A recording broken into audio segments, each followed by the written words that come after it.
Welcome friends to a new series of videos. The first one, Surprising Truth series. Number 1. Ancient Greece borrowed modern education system from this nation. What nation is it? Let's find out. We have been told over and over again that modern education system originated in ancient Greece in the 6th century, in the 5th century BC. The Western tradition has engraved this belief in our brains, so much so that it has become an absolute truth, one that nobody is willing to challenge. I am one of the few who have challenged this long-held and the so-called indisputable truth. In my Ph.D. dissertation at Texas Tech University, USA, I have argued convincingly, I believe, that these long-held truths are flimsy and that they should be looked at from a different angle, from a broader angle. In other words, modern education system was not originated in ancient Greece.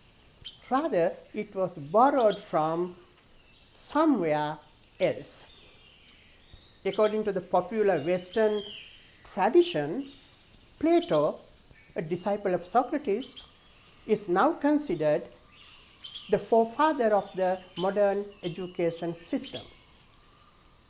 With the establishment of the academy, so that's a university level, it's a higher level of education, with the establishment of the academy in the 5th century BC, pre-Socratic philosophers such as Parmenides, Anaximander, and Pythagoras have been credited as the influential sources of Plato. With the influence of these pre-Socratic thinkers, as the Western tradition claims, the modern higher education system emerged in ancient Greece. However, the truth is otherwise.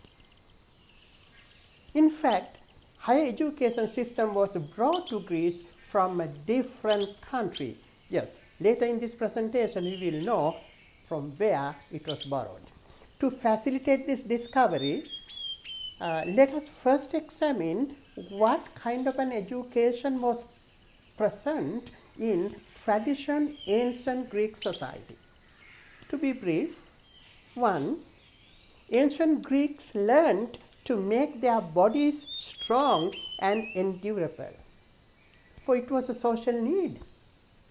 Greek islanders consistently fought with each other, and in that situation, bodybuilding was a social need to fight with opponents. Sports originated in that way, in the same way, and Greece rightfully deserves the credit for creating sports. 2. Ancient Greeks learned to make weapons, shields, and defensive gear. For in fighting, defense was a requirement. They were busy training and learning that expertise. Number 3, ancient Greeks learned to build ships and boats. For each island, for its survival, needed naval strength. The geographical situation, Greece being hundreds of islands, gave rise to this educational need. 4. Ancient Greeks learned deliberative argument to persuade fellow citizens to fight into fighting against invasions by other islanders and foreign nations.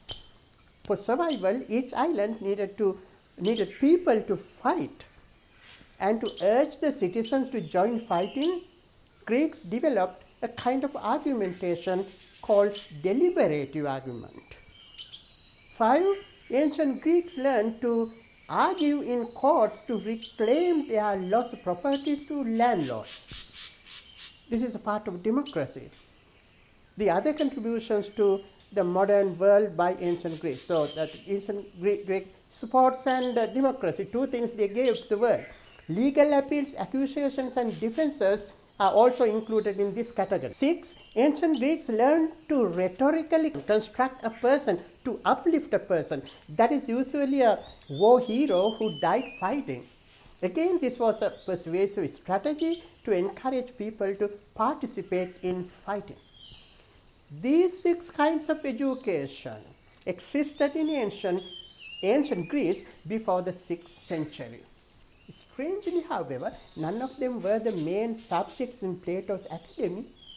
What was taught in the academy were metaphysics, theory of knowledge, moral philosophy, logic, sociology, and theology, and many more.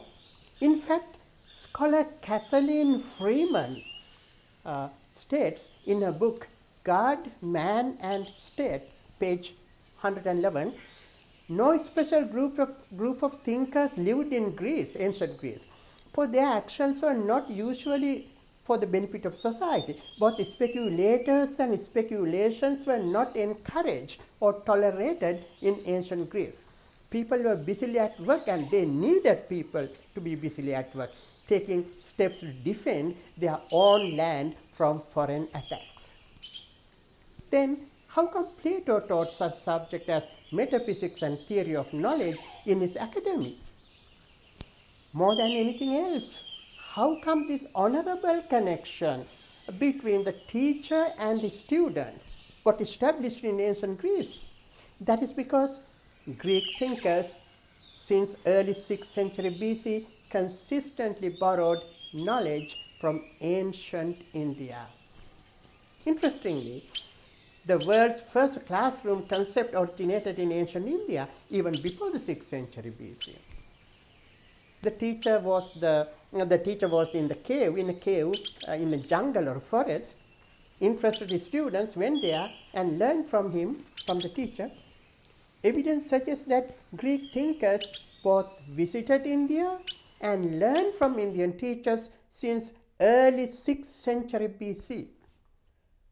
Parmenides and Anaximander consistently borrowed from Indian sources, early Greek philosophers.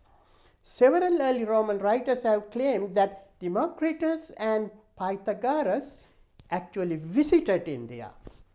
They have noted that in their books.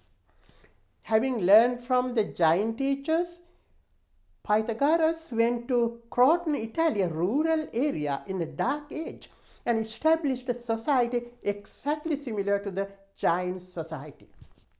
He gave ordination to women and instructed his followers to abstain from eating animal products. Very strange in ancient Greece. This is exactly similar to what Jains did in India. That is the first education system for self-improvement and enrichment established in Greece. And Plato commercialized it. So that was a Western tradition by establishing his academy.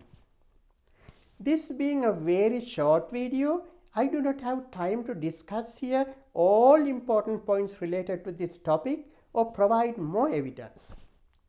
You can fully comprehend what I say by reading my Ph.D. dissertation here,